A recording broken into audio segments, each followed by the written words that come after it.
Testing 1, 2, 3.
Test 1, 2.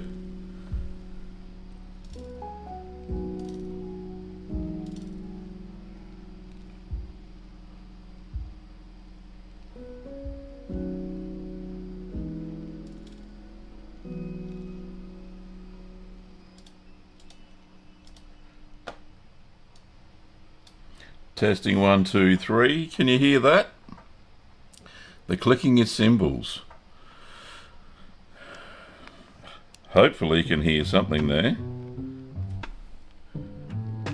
The music is really soft as well, eh? You can hear it now. You can hear the music, or you can hear me. That's me. Hello everybody. Cymbal sound just gone. Okay, I'll turn the music down now.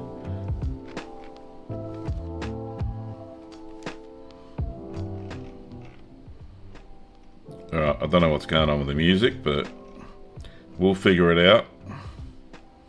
But as long as you can hear my voice, it's loud, but it's just your music feed now.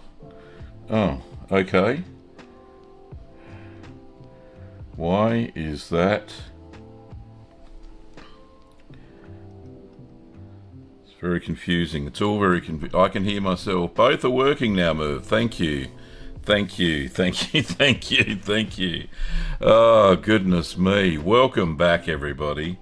It's been a bit of chaos of late.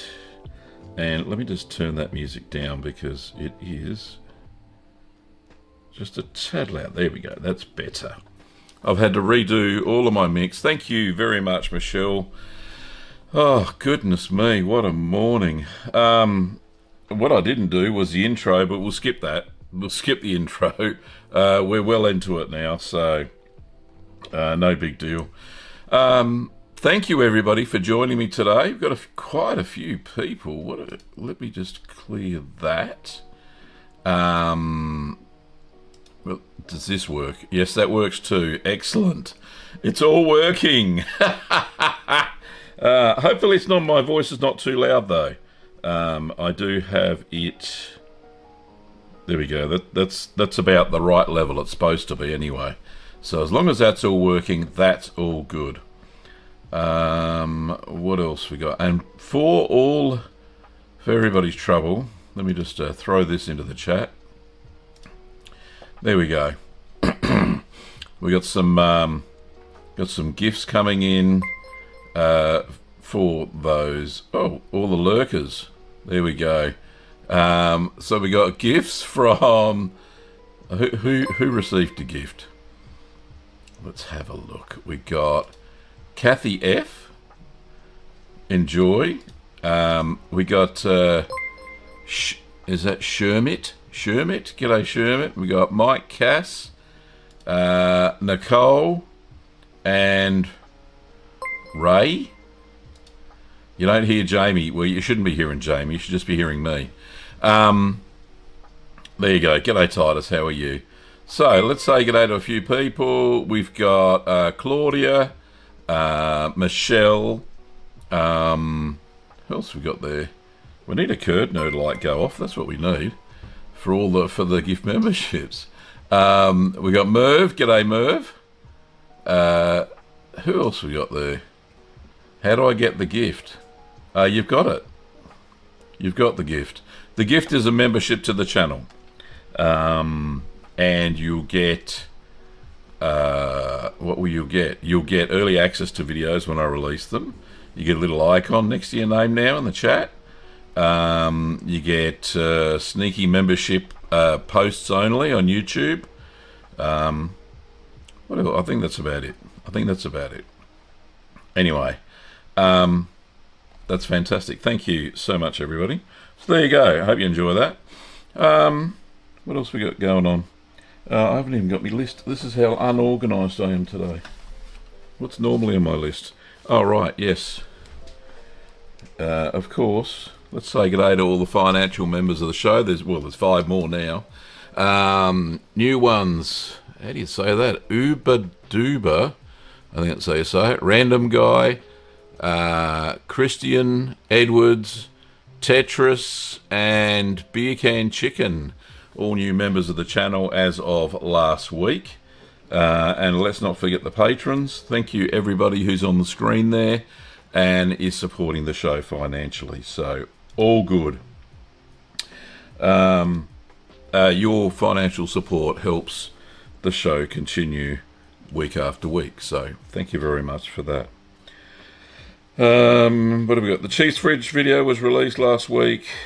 Still working on the Valence. I had some issues, health issues on Thursday, Friday and Saturday. I was laid up in bed for most of Thursday, back injury issues. But it's coming good now, so that's good.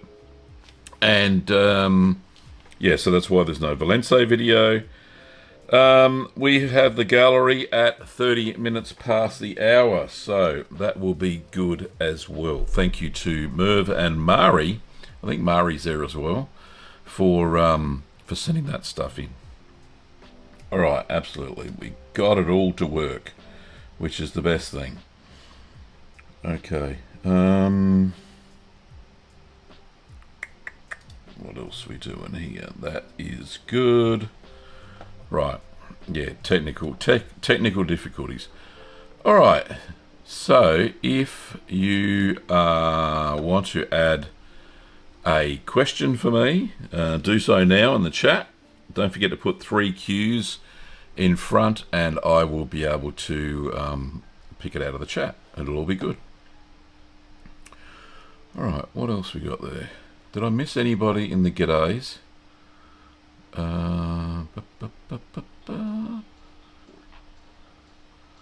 Audio, no, looks like that was everybody. We did have Mari there. Thank you, Mari. And Mari sent in photos, and so did Merv. Alright, that's all good.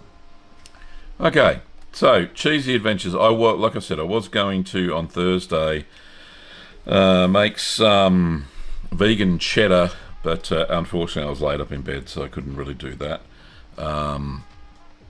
And didn't really come good until the afternoon. So that's on the agenda for this Thursday, which is my cheese making day.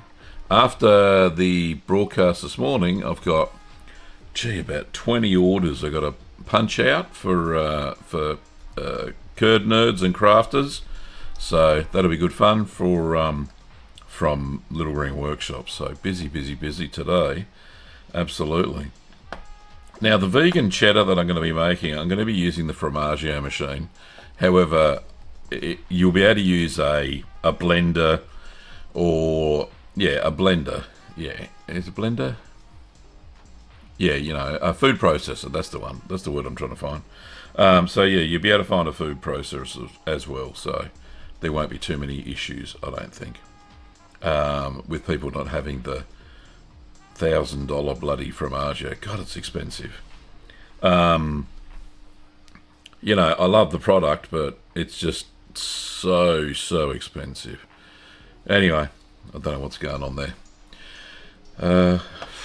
Just money for all the R&D they put into the software, and it's mainly the software, because I think the units themselves, I've actually seen them as a Thermomix knockoff on AliExpress. So I think they've just purchased the Thermomix stuff and reprogrammed the whole stuff just for cheese making, plus put in some more attachments and all that sort of stuff. But if you want to start making cheese and you want to do it nice and simple, then the Fromaggio might be the way to go, because you got to remember, all of the equipment and stuff is not cheap for cheese making. You can get a lot of it secondhand, which is always good. But absolutely, if you want the whole package, then it is a viable option if you've got a little bit of spare cash and you don't want to have to go and buy the bits from all over the place. So, yeah, so that it is what it is. Okay, the reason I'm looking over here all the time is because I've got one of my studio monitors over there. Maybe I should put it up here where I can see you. But yeah, I'll just... Yeah, I'll stop looking at. Stop looking at. I've got my whole studio has just been changed as of yesterday. I managed to get my act together and set it up just how I wanted it to be. So it's absolutely fantastic. I'm really enjoying it. And we do have the second monitor ready to go as well. So that is there. And yeah, so if anybody's got any questions, throw them into the chat and we'll be good to go. Just a sip of coffee before we start.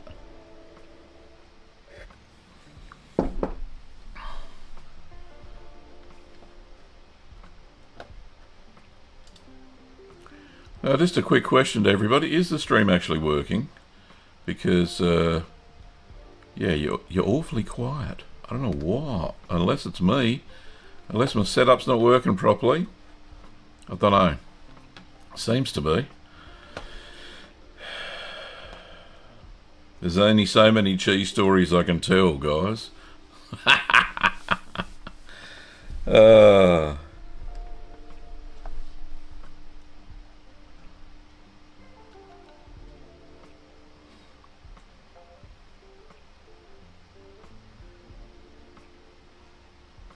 There's no sound now.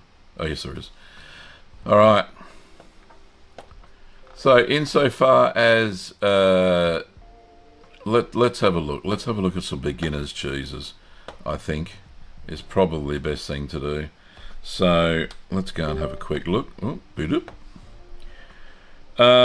Okay, so I do have a whole video on beginners' cheeses. Let me just go to the second monitor. Where is it? So here in the second monitor, we can see on the channel. Excellent, Merv. You are a champion. Thank you for the question. Yeah, I'm struggling here this morning. So I've got a whole, what are these things called? Playlist. So a whole playlist on all the beginners' cheeses on the channel. So how do you get to the playlist, you ask? I know you're asking that. So if you scroll down in the channel, you'll see they're all playlist titles, right? So here, beginners cheeses. So if you click on that and you get the whole playlist and you can select all of the simple cheeses to make. These are all ones without too many utensils, without too many starter cultures and all that sort of stuff. So yeah, so this is the place to go if you need ideas for beginners cheeses where you don't need a cheese cave. I think that's, yeah, let me just have a quick look. Yeah, absolutely. You don't need a cheese cave. You can just use the kitchen fridge and some few basic pieces of equipment and you should be good to go. All right. So back to the channel page. Is this going to work? There it is. Boop. Okay, back to my head. All right, so that seems to be working. Thank you, Titus. That's lovely. Thank you for letting me know that, because I was struggling there. Right, so we've probably got some noises then. Now, Merv has a question. What hard cheese can I make with goat's milk? Good question, Merv. There is a cheese that you can make. I made a cheddar as a hard goat's cheese. One of the other cheeses that you could make without any issues is, gee, what was it? Hispanico. Could you make that? That was made with cow's milk, but I couldn't see why you couldn't make it with goat's milk. Wensleydale, probably you could not Wensleydale. Caerphilly for sure. You could make with goat's milk, so I don't think there'll be any issues there. Nice, simple, quick cheese. Definitely the goat's milk cheddar. But there are lots, and they will give you an amazing depth of flavour that you would otherwise have, that you wouldn't get when you're using cow's milk. So the flavour profile with goat's milk is just out of this world. It's so different, which is really good. So I enjoy it. So look, just about any of the hard cheeses, I wouldn't try anything like Parmesan or Grana Padano, or cheese that cannot be mentioned, or any of those harder styles Romano. Oh, there is a Caprio Romano. So yeah, Romano you could definitely do. That's an aged out goat's cheese. So there's a few suggestions, Merv. I hope that helps, buddy. The Voice of Reason, g'day to you. Welcome back. Good evening from the UK. Titus says that Steam works for you. Oh, even the stream. Michelle said can't spell Abores. I think that's how you spell it, isn't it? Yeah, Boras, that's the one. Yeah, so yeah, definitely that was a goat's milk cheese as well. Yeah. Let me just bring that up. And I promise I'll be getting rid of these noises soon. The bibby. It's just my keyboard mouse. I'm swapping between two computers to get the different monitors. Now, where is the Boras? Good question. That is a goat's cheese. There you go. Why can't I hear it? Milk, which I've managed to find a good source of here in Victoria, Australia. Oh, there we go. And hopefully you can hear that. I think that this cheese is going to turn out pretty well. All right. So before we get that, what's it look like? Is he doing a taste test? Oh yeah, that's the one. Look at that. So that's a nice pure white goat's cheese there, Merv. So Boris, thank you, Michelle, for the prompt there. I can't even remember the bloody cheeses I've made. So it was a little bit slightly crumbly, but with the smoky paprika rub, that kept a lot of the mould off the surface, gave it just a tiny bit of flavour there, Merv. So, yeah, no, that's a good one. Let me just share that with you into the chat. That's what I can't do. Oh, my Lord, I can't do that. Let me just see if I can't do it here. One sec. I can share it with the chat. What have we got? It's called Boris. There we go. That's in the chat, isn't it? Yeah, lovely. Nice one. Okay, I don't need that on. Right, cool. Back to my head. There we go. Thank you, Michelle. What are we doing here? God, so many buttons. Maybe I've got to simplify this. This is just becoming a little bit silly, I think. Yes, because I've got a two PC setup now. One's it's primarily for the gaming channel, right? Kurdner Gaming, where I play games on one and the stream on the other. It just takes the load off. Now I've had to adapt it for the cheese making stream, so yeah, it's a little bit different than what I'm used to. But yeah, look, I've got some software that's going to be able to fix it today, so just bear with me through this stream as I swap between computers, and we'll see how that goes. Okay. Yeah, all good. Right, so, what time is it? 20 past. Kim was talking to me the other day and said she was amazed by the range of artisan cheeses that, would you believe, Aldi in Australia, so ALDI, it's a German supermarket that's here prevalent throughout Australia. It's one of our low price supermarkets. But I tell you what, the cheeses that are coming out of there, they have a brand called Emporium. I don't know if that's the same in the US and Europe. I'm pretty sure they have the same sort of naming conventions. But the cheeses are just amazing. There are some fantastic blues. They actually import one from there's a blue from New Zealand that I have tried and I have done a video on, and it was absolutely amazing. So yeah, I don't know, there is some great stuff. No probs, Merv. I hope that helps. The chat seems to be very slow. You know what it is? I guarantee this is the problem. time zone changes. So I think the US changed time zones, was it last weekend?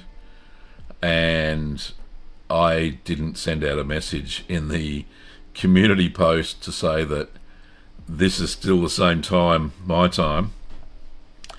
We don't go, and I think the UK's done their time zone. Oh no, they don't do their UK. The UK and Europe don't do their daylight savings change until 27th. We don't go until the 4th of April, so we're an outlier as far as that goes.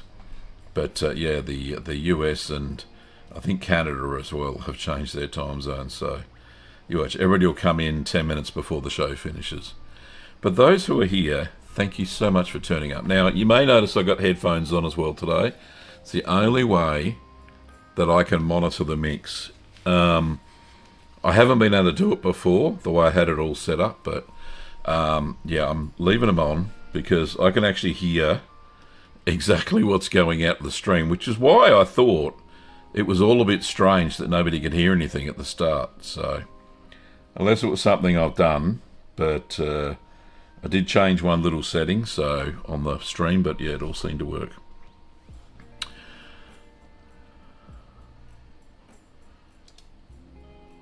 Murray said, I just realised I was out of kilter and the chat was up to date, but the video feed was lagged. Ah, okay. Did you... Because on YouTube, there's a little live button down the bottom. If the red circle's not next to it, it's not the latest whatever I'm saying. So that could be it, Murray. But yeah, that's a trick for young players. That's for sure. I've seen that. I've done that myself. I've been in a live stream chatting to some of my friends in the UK, and I've been like 3-4 minutes behind. And the chat's there, but it's the video, and they're not replying back to me, but then it's not live. So yeah, it is now. So yeah, crazy. Anyway, we do have a question from the Voice of Reason. Thank you so much for that. This week, this is my pondering look. This week I've made a Derby marble cheddar and a baby Swiss. After each one of these, I tried making ricotta, adding vinegar with the whey. Making ricotta with the whey, with little to none ricotta. Is this normal? Yeah, absolutely. It depends on how much protein's left behind after the cheese making process. I've actually seen artisan cheesemakers had the same issue because they've taken out. Depends on the dose of rennet. Depends on how much of the proteins are left in the whey. If the whey's fairly clear, then you won't get much of a yield at all. If the whey's really cloudy, then yeah, you'll absolutely get a couple of 100 grams tops. What I normally do, I throw in a cup of milk, just full cream milk, into the whey, and that increases the yield a little bit as well. So that helps. Okay, so yeah. So I hope that answers your question, Voice of Reason. So yeah, sometimes it works. If the clouder it is, the better the ricotta will be. But if it's fairly clear-ish, the whey, then there's hardly any proteins left in it, and you won't get much of a yield at all. So I hope that helps. Okay. Next question is from Michelle.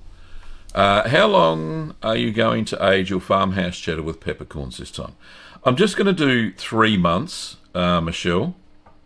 So yeah, absolutely, just 3 months, and I think that will be fine. Remember, it's a stirred curd cheddar, so it doesn't age. Well, it does age, but it tends to go more crumbly with age, unlike cheddar, which can be a bit firmer. But yeah, absolutely. 3 months, I think I'm going to try it because I think the peppercorny flavour. I use green peppercorns, which are very moist and they're not hard, and the flavour should be there fairly quickly. Now, if it hasn't got a decent flavour at 3 months, then I'll age it out to 6 after I've done a taste test on it. But yeah, definitely 3 months. At this stage, I'm planning to try it in May. Yeah, May is when it is. So only a couple of months. Okay. Thanks for your question, Michelle. The voice of reason says, "Thank you. I will try adding the milk with it next time." Yeah, it'll give you a little bit more, yield on the ricotta for sure. Always works for me. Patricia says, "A belated hello from calm before the storm, Halifax, Nova Scotia." Got a bit of storm action going on there, Patricia. Goodness me, that's no good. Hope you don't get blown away. Re that feta I made where I forgot to ripen the culture before adding the rennet. It tastes great, no problems at all. Oh, that's fantastic. Now, is it is it as crumbly as say if you had you've made feta before, I'm pretty sure, Patricia. Is it crumbly or is it a lot firmer? What are your thoughts on the... He says no problems with the texture at all, so it would be crumbly. Well, that's really interesting. There you go. The storm is coming, but it's not here. Oh, okay. Okay. Just Jackie? Is that just Jackie? Because the calcium chloride works so good the first round. No, I have no context there whatsoever. Are we missing something from the chat? Just looking. Yeah, I just put up live chat. No, alright, no. Was there a one before that? It seems out of context there, just Jackie. Patricia says, "I didn't notice any particular difference with crumbly versus not crumbly." Oh, okay. As long as you are happy with the final cheese, that's all that really matters, doesn't it, Patricia? Okay, cool. Kathy says, "Is yogurt okay to use for a feta culture?" Oh, yogurt is a thermophilic culture. Yogurt uses a thermophilic culture. That's why the yogurt needs to be warm whilst it's fermenting and going from milk to thick and creamy loveliness that we all enjoy, right? Whereas feta is a colder cheese during the make. It only sits at about 30 degrees. So it needs a mesophilic starter culture. There are special feta cultures that you can buy. I tend to use just an MO30 or MO11 for feta. You'll find that the texture of the feta won't be correct if you use yogurt as the starter culture for feta. But hey, who am I to say? Kathy, if you want to give it a go, absolutely give it a try. I would use probably about half a cup. What's that? 125 mils of yogurt per... What are you making? You're making, for feta, you'd use 4 litres of milk, I'm just thinking. So 125 mils of yogurt. And it's got to be pot set yogurt. Unsweetened, obviously, natural yogurt or Greek yogurt. And throw that into your main milk when you're heating it up. So, I think that will work. Okay, you tried today and... let me know for sure. You've got to give it a go, right? Just because I say it won't work doesn't mean it won't. Sometimes things just happen and they all work. So anyway, all good. Oh, I do need a drink. I'm losing my voice. I think it's very close to gallery time as well.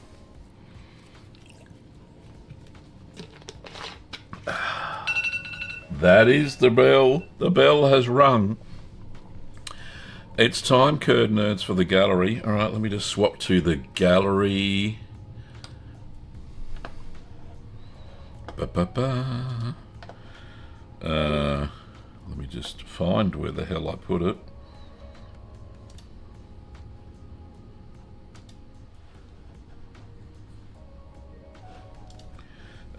I've done something wrong here, totally. Right, where is it? 1 second, please bear with me.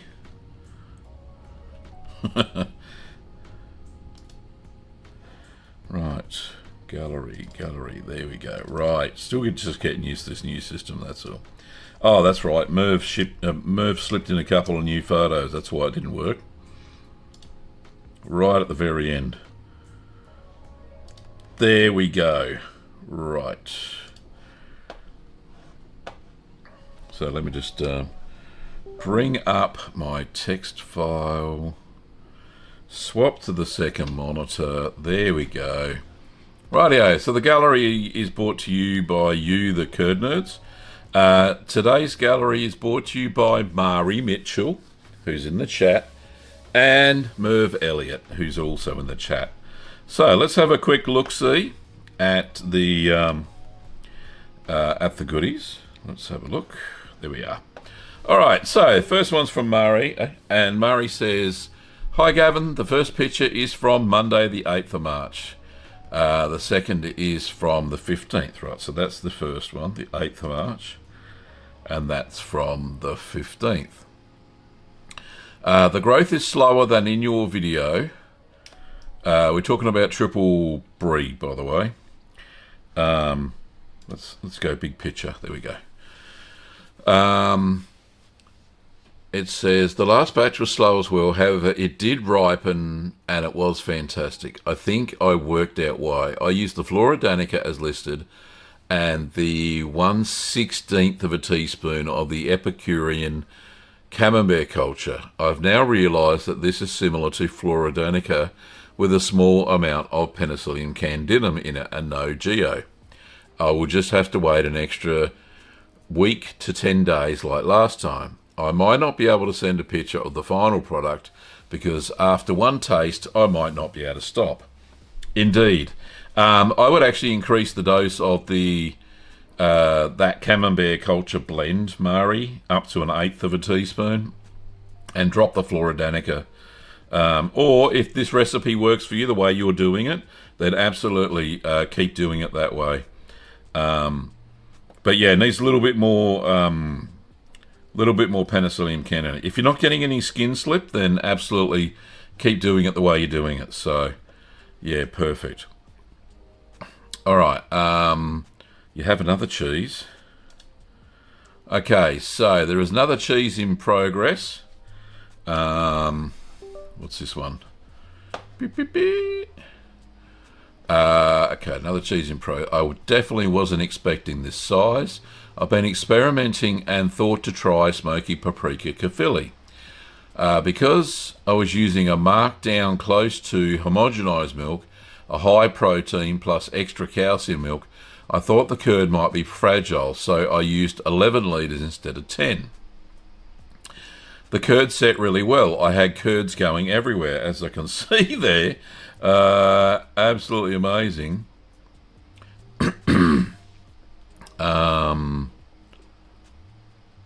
That is pictured in the 170mm diameter mould.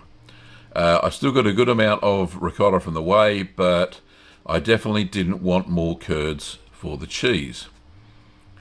Okay, that's cool. Next picture.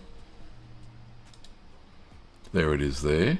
It says, I salted the top and bottom twice more and pressed the cheese under for an extra 16 hours because it seemed too wet and heavy. I have had an under-pressed cheese once before and I didn't want the same issue. This block felt good this morning, so it had its first pasting, which is here. Nice. So she put on olive oil and smoked paprika.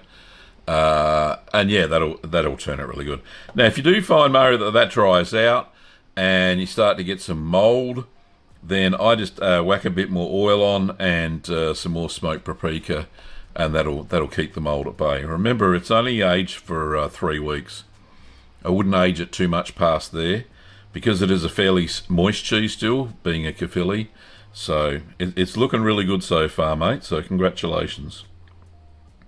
Now you do have another cheese. Says third cheese that is in progress, and it's not vac sealed yet.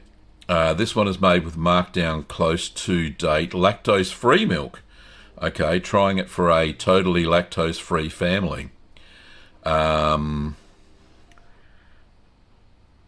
Okay, that's good. Sorry, I wasn't pausing because I was confused. I was pausing because I was pressing the wrong button. After the first stir, after cutting the curds, the little other curds were starting to shatter. So I stopped stirring, let them rest longer, and modified their movement. Good plan. Absolutely the right thing to do there, Murray. I raised the temperature as in the recipe, and I used my scrubbed hand to mix and move the curds. The curds got to the right size and temperature okay. Perfect. I'll tell you what, you are a seasoned cheesemaker. I let it drain and then milled it to walnut size, salted and pressed it. The only other modification I made was to add a natto for more coloured cheddar. That looks great, honestly. From 8 litres of milk, the cheese now weighs 1.17 kilograms as it is starting to air dry. Regards, Murray. Murray, that is absolutely amazing. No, I am very impressed with that. Thank you so much for sending in your photo. Okay, the next photo is from Merv. There we go. So Merv says, I finally slipped into some cheese making, and he's got some commentary here as well. I've been over to Adelaide 2 times in 2 weeks, one social visit to my daughter, and then last week to work fixing an insect problem at a grain export terminal near Port Adelaide. But on my way there, at a cafe, they were selling some handmade goat's milk soap. So I left my number and that I was after some goat's milk. So I got some on the way back. Only 2 litres as it was short notice. So I have made some St. Andre cheese. 50% goat's milk and 50% cow's milk. So there they go. There they are draining in their basket. So he's got a fair yield there, that's for sure. And I think this is them salted. Can I just zoom in on that? There we go. That's what I want. He's got a little fan on them. Very, very cool. That's a good way to air dry if you don't have much airflow and you want to get it done in a hurry. Yeah, absolutely. So that's a good tool there, Merv, for sure. All right, so there's more to Merv's story here. Let me just get back into it. Boot it. Just salted them before work, and with the war that's going on, maybe affecting fuel at the pump, and toss people's Easter trips into doubt. But we don't think of the shipping. The port here at Docklands in Melbourne, where I've just been working, have loaded 2 ships with export grain on them. And now they're just at sea as they have nowhere to go as their normal path is blocked. Okay, all right. So we're referring to the Straits of Hormuz. They must be delivering grain to the Middle East. Okay. This one I should leave today. Oh, no, sorry. The Suez Canal's shut down as well, isn't it? Okay. Right, so they'll have to go around... Cape of Hope, Good Hope, that's the one, around South Africa. Then all paths blocked. This one should leave today's destination. Oh, right, there's another picture. There's another picture. Singing on the cheese stream. There it is. There's a ship. That's a grain ship that Merv has fumigated to get rid of any bugs. That's his job. He loves that job. So yeah, so that ship is destination unknown at the moment. Not to do with cheese, but there's a relationship there somewhere. Oh, without grain, you wouldn't be able to feed the cows. That's right. There you go. In some countries, grass is always better, but you got to make the grass, right? Very good. Thank you, thank you, Merv, for sending that through. Let me just. I'm just trying to figure out what I'm doing here. Gav, turn the pictures off. Okay, that's it. Right, back to the other computer. There we go. Now I'll be able to see my head. Thank you to Maria Merv for sending that in. Oh, what's going on here? What's going on here? What's that there? Thank you to Marvin Murray for sending in your photos. If you want to send in photos, then you can do so. How do we do that? We go to... I'm going to have to change my workflow. We go to the channel. Yep, channel. We go to the channel page. And we go to here. Do you want to become a Curd Nerd? And we click on this. And you get a little pop-up. And there's the email address there. For more info, view email address. Click there and you will be able to send your photos and a description like Mari and Merv have this week. It doesn't matter what sort of cheese it is. It doesn't have to be my recipes. If anybody thinks that, then that's not the case. I'm recipe agnostic. So send them through. If you made an amazing cheese from a recipe that you found on the internet and you want to share it, then absolutely. So send it to this email address here. I won't click on it.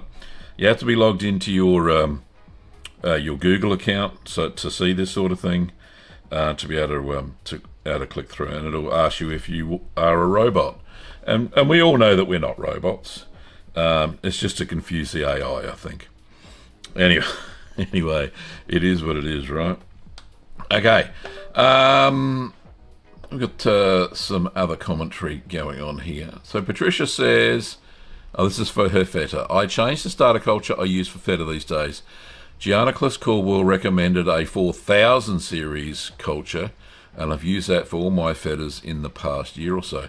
Yeah, that is a pretty good. It's a pretty good recommendation. There is actually another. There's some cheese making suppliers also sell a. There's a specific feta culture that has extra bulgaricus, I think. So, which will make it a little bit tangy. Now, what is it? Lactobacillus lactis subspecies bulgaricus is a thermophilic culture. In the 4000 series, there is a thermophilic culture. It's ST, or Streptococcus thermophilus. It doesn't create the same acid as bulgaricus does. But yeah, you'll see some specialty cheese-making suppliers do have a feta culture that they supply, which will give you that crumbliness and that sharpness that feta is known for. Just Jackie, right, says, sorry, I was still on the low-yield ricotta. Right, now I understand what you were talking about, Just Jackie. Okay, cool. Patricia Snowstorm story continues. It's not a snowstorm. Deluge of rain with winds around 70 kilometres an hour. It should eradicate the remaining snowpack. That's right, you're going into spring now, Patricia, up there in Canada. Whereas we're heading into autumn and the leaves are dropping on the deciduous trees and all that sort of stuff. We got somebody new, Dream Tooth. Welcome to the channel, and I hope you're enjoying the cheesy content. Patricia says that's a resourceful way to find goat's milk. Indeed, it is. Yeah, it is. It is difficult to get get your hands on some goat's milk, but Merv's quite lucky because he is based here in Melbourne, so he should be able to find the Caldermead Farms brand of milk. I think Coles sell it. You can actually buy it from the farm as well. They will deliver it to you in Melbourne CBD. So Merv's quite lucky there. But yeah, not everybody's as lucky to get goat's milk, especially commercially in supermarkets and stuff like that. So Patricia says you're definitely not a robot. I like the emoji though, just to confirm that you're not a robot. Is that right? Is that right there, Patricia? Oh, goodness me. Alrighty. That is good. Now, if you want to have a look, I do have a couple of feta recipes. That's what I was going to say. While we're on the subject of feta. Pardon me. So I've got about 3 recipes. Pardon me. The burps. I had breakfast before the show, unfortunately. Fortunate for me, unfortunate for you. Right, so a couple of different versions of feta. So, let's have a look. Which one is... Right, so you can see what this one is. God, this video is 15 years old. God, I feel old now. Right, so this is a cow's milk version. Is there another cow's milk version I've made? Yeah, this one.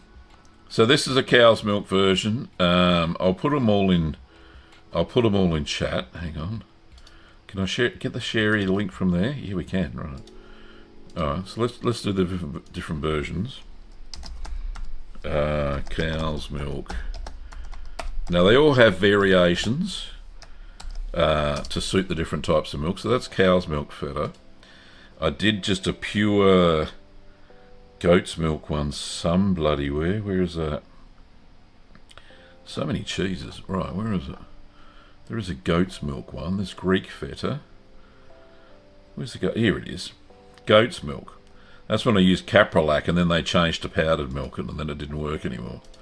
Right, so we'll copy that one.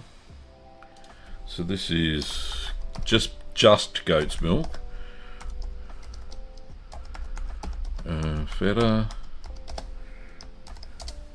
And lucky last, I managed to get my hands on some sheep's milk. So traditional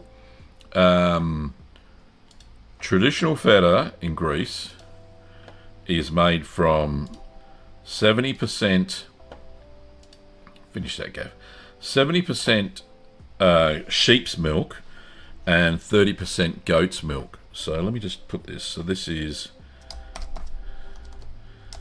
Greek feta. That's what I'll call it. All right, so there's the recipe for the Greek feta there. Yeah, absolutely fabulous. So they're the different fetas. You can actually make a thing called a Danish feta as well. Here in Australia, they sell it as this Danish feta, and all it is I don't know what they call it in Denmark. I think it's just a white cheese. It's not feta. It's a soft and creamy version of feta. It should have a better name than that. It's just marketed as Danish feta here.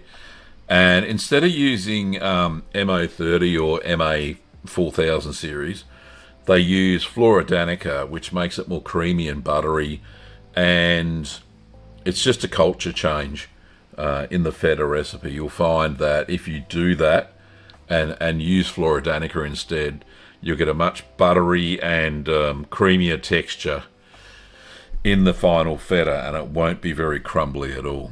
It'll be more like what they sell here in Australia, which is called Danish feta. Can I bring it up? I'll bring up a picture. Because not many people, I don't know, outside Australia anyway. Let's just, do we have a Danish feta? Danish feta. Yeah, it's weird. Right, here we are. Right, it says here, the AI overlord overview. Danish feta or Danish white is a mild, creamy, smooth cow's milk cheese, probably for its ability to be sliced and cured without crumbling. Unlike salty, crumbly Greek feta, it offers a sweeter, less intense flavour and a soft, almost spreadable texture. It is ideal for salads, pasta or snacking.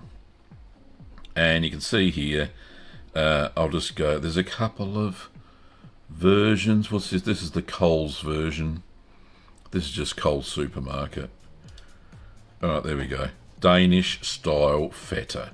Smooth and creamy. Okay, no, don't allow that. All right, yeah. So that's what it is. That's a different type of cheese. Yeah, so they shouldn't call it feta at all because feta is an AOC protected cheese or DOP or whatever they want to call it in Greece. But yeah, it's yeah, absolutely a different type of cheese. So I don't know why they call it feta. It's not feta. It's ridiculous. Right, okay. Patricia says, if anybody is watching... Oh, Amazon's coming today.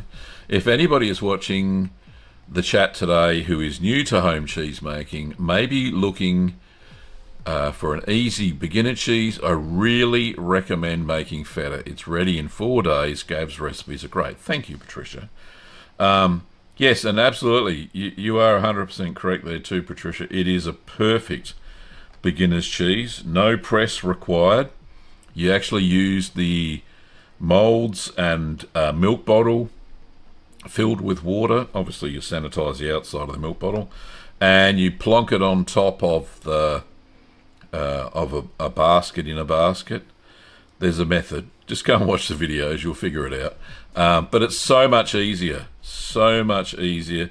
You don't need a press, which can cost between $100 and nearly $200 Australian. That is. Our one's on the cheaper side that we sell in our store. But yeah, absolutely. Go and check out feta if you've never made cheese before, and you'll be pleasantly surprised for sure. Merv says, yes, salted this morning. What did you salt this morning? Your St. Andre. Yeah, I think you might be a little bit behind there, Merv, somehow. It's not quite live. Anyway, it is what it is. All right, we've got 8 minutes to go, Curd Nerds. So if you've got any more questions, throw them in the chat. I know it hasn't been as lively as it normally has, and thank you everybody who's been asking questions. It really does help. I sit there staring at the screen like this if you don't ask a question, so that's the problem. That's the problem with a show called Ask the Cheeseman. There's some questions that must be asked.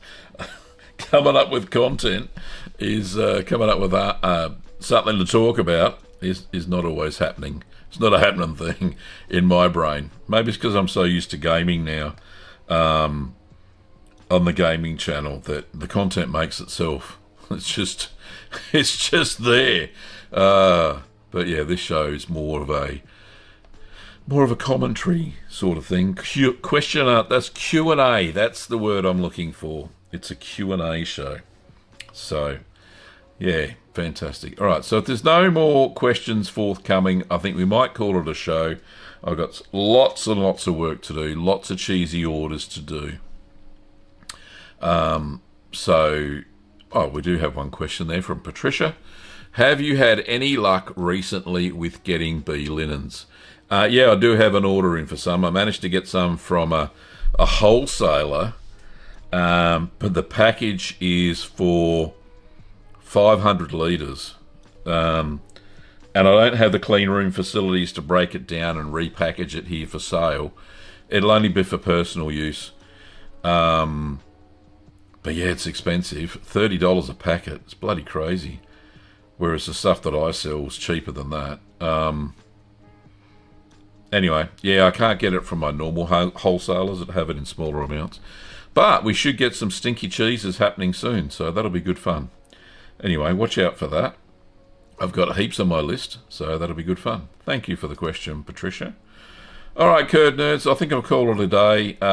Thanks for watching. Don't forget that you can pick up merch over at the merch store. Check out merch.cheeseman.tv. Lots of stuff there. The Voice of Reason has a question as well. All right, before we finish the outro, let me just do the last little bit. You can pick up your cheesemaker supplies at littlegreenworkshops.com.au. Okay, we do ship all over the place. There is a question. Here it is. The Voice of Reason. Last one. When dealing with cheese molds, are there any that are particularly hard to get right? Cheese molds. Are we talking about the Penicillium family. Is that what we're talking about? You're going to have to amplify on that one. More info. So yes, right. So the Penicillium, right, because molds can be baskets as well. Are there any that are particularly hard to get right? Not really. When you remember this simple rule, Penicillium candidum likes high humidity, Penicillium roqueforti likes lower humidity. And once you've mastered that, so when you're making white mold ripened cheeses, then absolutely no issues. If you have the humidity up between 90-95%, with blue cheeses, you've got to have it down between about 70 and 80% relative humidity, and you won't have any issues.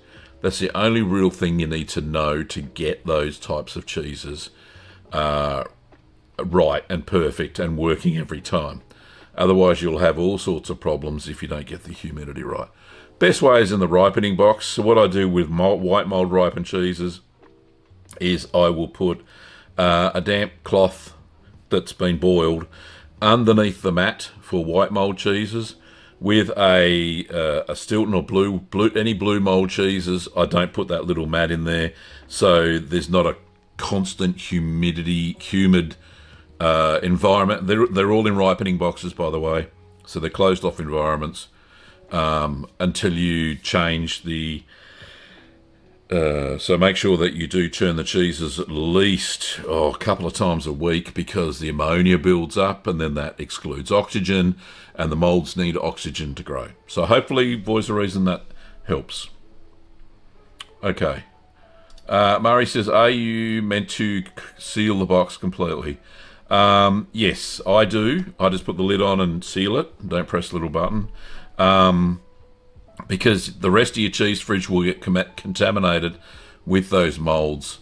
I find that the humidity builds up better if the lid is on properly. Patricia has another... Gee, all these questions right at the end, but that's okay. I've been asking for questions.